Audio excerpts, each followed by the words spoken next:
ഇന്ന് smack down episode start ചെയ്തപ്പോൾ first Randy ഓട്ടന്റെ segment ആണ് ഒരുപാട് നാളുകൾക്ക് ശേഷം സ്മാക്ക് ഡൗണിൽ ഫസ്റ്റ് നടന്നത്. അപ്പോൾ ഈ സെഗ്മെന്റ് നല്ല അടിപൊളി സെഗ്മെന്റ് ആയിട്ടാണ് മുന്നോട്ട് പോയിട്ടുള്ളത്.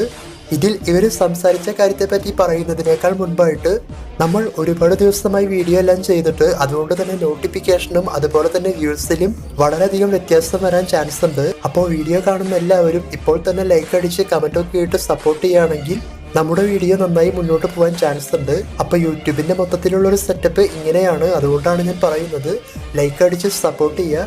ഇത്രയും ദിവസം വീഡിയോ ഇടാത്തത് കൊണ്ടാണ് ഇപ്പോൾ ഇത് പറയുന്നത്. ഇനി ഈ സെഗ്മെന്റ് നോക്കുകയാണെങ്കിൽ റാൻഡി ഓട്ടൻ ഫസ്റ്റ് വന്ന് ഒരുപാട് നാളായിട്ടുണ്ട് താൻ സ്മാക്ക് ഡൗണിൽ ഇതുപോലെ സെഗ്മെന്റ് എല്ലാം ചെയ്തിട്ട് എന്നും അതുപോലെ സ്മാക്ക് ഡൗൺ എപ്പിസോഡ് വിട്ട് കുറച്ചുനാൾ റോ എപ്പിസോഡിൽ പോയ കാര്യത്തെ പറ്റിയും തിരികെ സ്മാക്ക് ഡൗണിൽ വന്നപ്പോൾ സ്മാക്ക് ഡൗണിൽ ഒരുപാട് മാറ്റങ്ങൾ സംഭവിച്ചിട്ടുണ്ട്.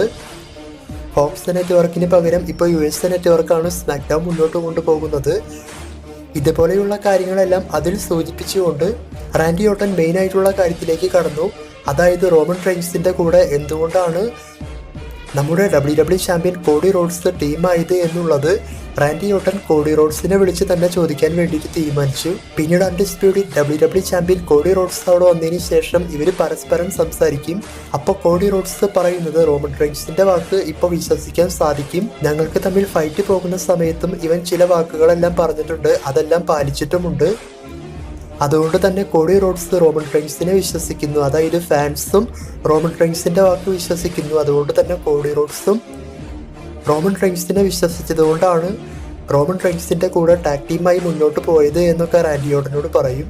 അപ്പോൾ റാൻഡി ഓട്ടൻ നോക്കുമ്പോൾ ഒരുപാട് കഷ്ടപ്പെട്ടാണ് കോഡി റോഡ്സ് റോമന്റെ കയ്യിൽ നിന്ന് ചാമ്പ്യൻഷിപ്പൊക്കെ വാങ്ങിയത്.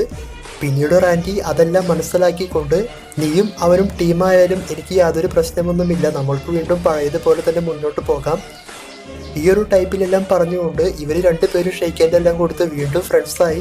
ഇവർ മുന്നോട്ട് പോകാൻ തുടങ്ങുന്ന സമയത്ത് കെവിൻ ഓവൻസ് അവിടെ വരുന്നതായിട്ടും വന്നതിന് ശേഷം കെവിൻ ഓവൻസ് സംസാരിക്കാൻ വേണ്ടി പ്ലാൻ ചെയ്ത് നിൽക്കുമ്പോൾ അവിടെ new tribal chief solo സിക്കാവ and blood line team വരും. വന്നതിന് ശേഷം സോളോ സിക്കാവ ഇവരെ തമ്മിൽ തെറ്റിപ്പിക്കാൻ വേണ്ടിയിട്ട് ഒരു പ്ലാൻ ചെയ്തു. അതായത് കോഡി റോഡ്സ് റോമൻ റെയിൻസിന്റെ കൂടെ ടീമാവാനുള്ള യഥാർത്ഥ കാരണം റാൻഡി ഓട്ടനും കെവിൻ ഓവൻസും കോഡി റോഡ്സിന്റെ കൂടെ ചേർന്ന് പല പ്രാവശ്യം ഞങ്ങളുടെ കൂടെ മത്സരിച്ചിട്ടുണ്ട്, അതിൽ തോറ്റും പോയിട്ടുണ്ട്.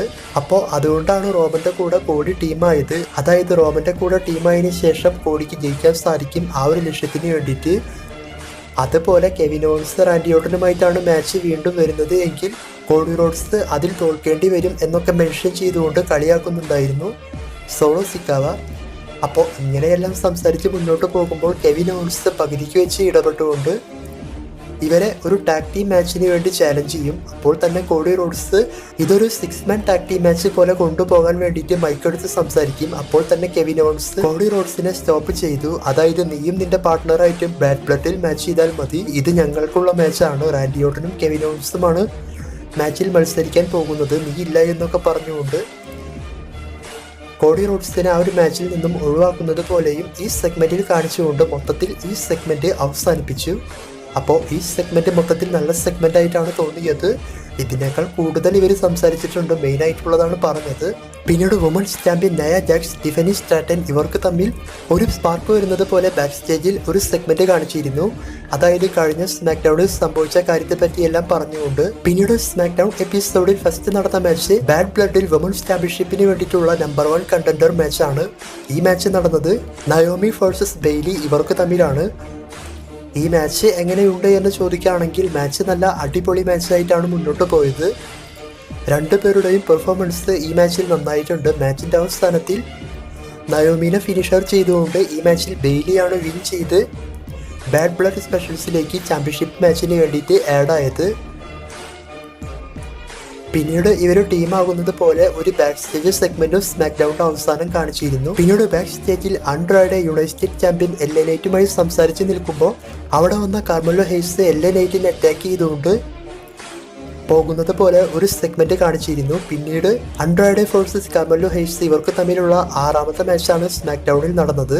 അപ്പോൾ ഈ മാച്ചിനെ പറ്റി പറയുകയാണെങ്കിൽ ഒന്നും പറയാനില്ല, വേറെ ലെവൽ മാച്ചാണ്. അതായത് ഇവരുടെ മാച്ച് എത്ര വട്ടം കണ്ടാലും മാച്ചിന്റെ ക്വാളിറ്റി പെർഫോമൻസ് എല്ലാം വേറെ ലെവലായി തന്നെയാണ് ഇപ്രാവശ്യവും മുന്നോട്ട് പോയിട്ടുള്ളത്. മാച്ചിന്റെ അവസാനത്തിലേക്ക് വന്നു കഴിഞ്ഞാൽ ആൻഡ്രോയിഡെ വിൻ ചെയ്യാൻ പോകുന്ന സമയത്ത് LA നൈറ്റ് കാർമെലോ ഹെയ്സുമായിട്ടുള്ള പ്രതികാരം തീർക്കാൻ വേണ്ടിയിട്ട് അവിടെ വരുന്നതായിട്ടും പിന്നീട് LA നൈറ്റ് കാരണം ആൻഡ്രോയിഡിനെ കാർമെല്ലോ ഹെയ്സ് റോൾ പിൻ ചെയ്തുകൊണ്ട് ഈ മാച്ചിൽ വിൻ ചെയ്യുന്നതായിട്ടാണ് കാണിച്ചിട്ടുള്ളത്. പിന്നീട് LA നൈറ്റ് ആൻഡ്രോയിഡയ്ക്ക് ഷെയ്ക്കൻഡ് കൊടുക്കാൻ നോക്കിയെങ്കിലും ആൻഡ്രോയിഡ് ദേഷ്യപ്പെട്ട് റിംഗ് വിട്ട് ഇറങ്ങിപ്പോയി. അപ്പോൾ ഇവർക്കൊരു triple thread United championship match വന്നാൽ അത് വേറെ ലെവലായിരിക്കും. അതിനുശേഷം ബാക്ക് സ്റ്റേജിൽ കെവിൻ ഓവൻസും റാൻഡി ഓർട്ടനും സംസാരിച്ചുകൊണ്ടിരിക്കുമ്പോൾ അവിടെ കോഡി റോഡ്സ് വന്ന് കെവിൻ ഓവൻസുമായി സംസാരിക്കാൻ നോക്കുമ്പോൾ കെവിൻ ഓവൻസ് പറയുന്നത് ഞങ്ങൾ നടക്കാൻ പോകുന്ന ടാഗ് ടീം മാച്ചിനെ പറ്റിയാണ് സംസാരിച്ചുകൊണ്ടിരിക്കുന്നത്. അതും തന്നെയുമല്ല, ഞങ്ങൾക്ക് നടക്കാൻ പോകുന്ന ടാഗ് ടീം മാച്ചിൽ നീ യാതൊരു കാരണവശാലും വരാൻ പാടില്ല, നിന്റെ ഹെൽപ്പ് അവിടെ വേണ്ടി വരില്ല. ഈ ഒരു ടൈപ്പിലെല്ലാം കെവിൻ ഓവൻസ് പറയുന്നുണ്ട്. എന്നാൽ അപ്പോഴും റാൻഡി ഓർട്ടൻ കോഡി റോഡ്സിനെ സപ്പോർട്ട് ചെയ്തും സംസാരിക്കുന്നുണ്ടായിരുന്നു. അതിനുശേഷം AJ സ്റ്റൈൽസിനെ സ്മാക്ക് ഡൗണിൽ കാണിച്ചുകൊണ്ട് AJ സ്റ്റൈൽസിന്റെ റിട്ടേൺ കൺഫേം ചെയ്തു. അതായത് നെക്സ്റ്റ് വീക്ക് സ്മാക്ക് ഡൗൺ എപ്പിസോഡിൽ AJ സ്റ്റൈൽസിന്റെ റിട്ടേൺ WWE ഒഫീഷ്യലായി കൺഫേം ചെയ്തു. ഇതിനേക്കാൾ മുൻപ് പല പ്രാവശ്യം AJ സ്റ്റൈൽസിന്റെ റിട്ടേൺ വന്നുവെങ്കിലും ഒന്നും നടന്നില്ല. AJ സ്റ്റൈൽസിന്റെ ലൈവ് ഇവന്റിൽ മാത്രമാണ് ഇവർ ഉൾപ്പെടുത്തിയത്. എന്തായാലും നെക്സ്റ്റ് വീക്ക് AJ സ്റ്റൈൽസ് വരാണ്. പിന്നീട് മിച്ചിൻ വേഴ്സസ് പൈപ്പർ നിവിൻ ഇവർക്ക് തമ്മിലുള്ള സിംഗിൾസ് മാച്ച്. ഈ മാച്ച് അത്യാവശ്യം നല്ല മാച്ചായിട്ടാണ് മുന്നോട്ട് പോയത്. മാച്ചിന്റെ അവസാനത്തിൽ ചെൽസി ഗ്രീൻ ഒരു പ്ലാൻ ചെയ്തുകൊണ്ട് ട്രഷ് ക്യാൻ ബാരിക്കേഡിന്റെ അവിടെയെല്ലാം വെച്ച് റഫറിയുടെ ശ്രദ്ധ തെറ്റിക്കാം. ആ അവസരത്തിൽ മിച്ചിനെ അതും വെച്ച് അറ്റാക്ക് ചെയ്യാൻ വേണ്ടിയിട്ട് പൈപ്പർ നിവിനോട് പറഞ്ഞിരുന്നു. അതേപോലെ തന്നെ ഇവർ ചെയ്തു. എങ്കിലും പൈപ്പർ നിവിൻ അറ്റാക്ക് ചെയ്യുന്ന സമയത്ത് മിച്ചിൻ അവിടെ നിന്നും മാറിക്കൊണ്ട് പൈപ്പർ നിവിൻ നേരെ ആ ഒരു ട്രഷ് ക്യാൻ്റെ മുകളിലേക്ക് പോകുന്നതായിട്ടും പിന്നീട് റിങ്ങിൽ കൊണ്ടുവന്ന് മിച്ചിൻ പൈപ്പർ നിവിൻ്റെ ഫിനിഷറെല്ലാം ചെയ്തുകൊണ്ട് ഈ മാച്ചിൽ മിച്ചിനാണ് വിൻ ചെയ്തത്. നെക്സ്റ്റ് വീക്ക് ചെൽസി ഗ്രീൻ്റെ കൂടെയും ഒരു മാച്ച് കൺഫേം ചെയ്തിട്ടുണ്ട്. പിന്നീട് അവസാനം സ്മാക്ക് ഡൗൺ മെയിൻ ഇവൻ്റായി നടന്നത് Jacob Fatu Solo Sikoa versus Randy Orton Kevin Owens ഇവർക്ക് തമ്മിലുള്ള ടാഗ് ടീം മാച്ചാണ്. ഈ ടാഗ് ടീം മാച്ച് നോക്കുമ്പോൾ നല്ല അടിപൊളി മാച്ചായിട്ടാണ് തോന്നിയത്. രണ്ട് ടീമിൻ്റെയും പെർഫോമൻസ് നന്നായിട്ടുണ്ട്.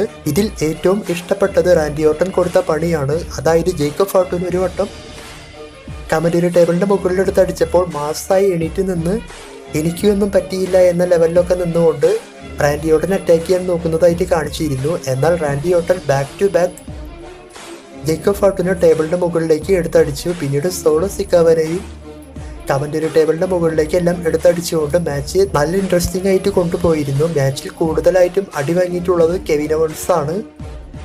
എന്നാലും കെവിൻ ഓവൻസും അവസാനം തിരിച്ചെല്ലാം കൊടുത്തുകൊണ്ട് മാച്ച് വിൻ ചെയ്യാൻ പോകുന്ന സമയത്ത് ടാഗ് ടീം ചാമ്പ്യൻസ് ആയിട്ടുള്ള ടോങ്കലോവ എല്ലാം വന്നു. ഇവരെ അറ്റാക്ക് ചെയ്യാൻ വേണ്ടിയിട്ട് അൺഡിസ്പ്യൂട്ടഡ് ചാമ്പ്യൻ കോഡി റോഡ്സും അവിടെ വന്നുകൊണ്ട് ഇവരെ അറ്റാക്ക് ചെയ്തു.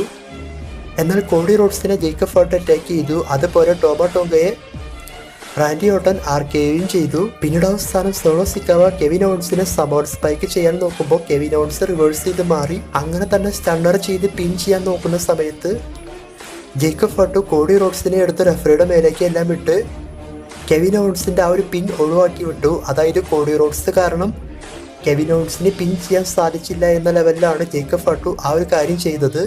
പിന്നീട് കോഡി റോഡ്സിനെ നോക്കി കെവിൻ ഓവൻസ് നിൽക്കുമ്പോൾ കെവിൻ ഓവൻസിനെ back to back super kick കൊടുത്തുകൊണ്ട് ജേക്കബ് ഫോർട്ട് അറ്റാക്ക് ചെയ്ത് സോളോ സിക്കാവനെ കൊണ്ട് പിൻ ചെയ്യിപ്പിച്ച് ഈ മാച്ചിൽ സോളോ സിക്കാവ ജേക്കബ് ഫോർട്ട് ഇവരാണ് വിൻ ചെയ്തത്. വിൻ ചെയ്തതിന് ശേഷം കോഡി റോഡ്സുമായിട്ട് കെവിൻ ഓവൻസ് പ്രശ്നമുണ്ടാക്കാൻ നോക്കുമ്പോൾ റാൻഡി ഓർട്ടൻ കയറി തടയുന്നതായിട്ടും റാൻഡി ഓർട്ടൻ എന്താണ് സംഭവിച്ചിട്ടുള്ളത് എന്ന് താൻ കണ്ടു എന്നൊക്കെ കെവിൻ ഓവൻസിനോട് പറഞ്ഞുകൊണ്ട് വീണ്ടും ഇവർ ടീമാവുന്നതായിട്ടാണ് കാണിച്ചിട്ടുള്ളത്.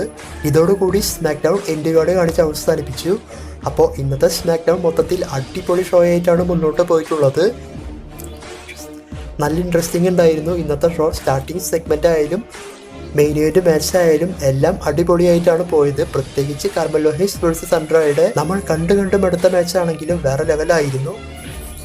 സ്മാക്ക് ഡൗണിനെ പറ്റി നിങ്ങളുടെ അഭിപ്രായം കമൻറ്റ് ചെയ്യുക. പിന്നെ ആദ്യം പറഞ്ഞതുപോലെ എല്ലാവരും ലൈക്ക് ചെയ്ത് കമൻറ്റ് ചെയ്ത് സപ്പോർട്ട് ചെയ്യുകയാണെങ്കിൽ നമ്മുടെ ചാനലിൽ നല്ലതാണ്. മറ്റൊരു വീഡിയോയുമായി കാണുന്നവരെ ബൈ. Thanks for watching.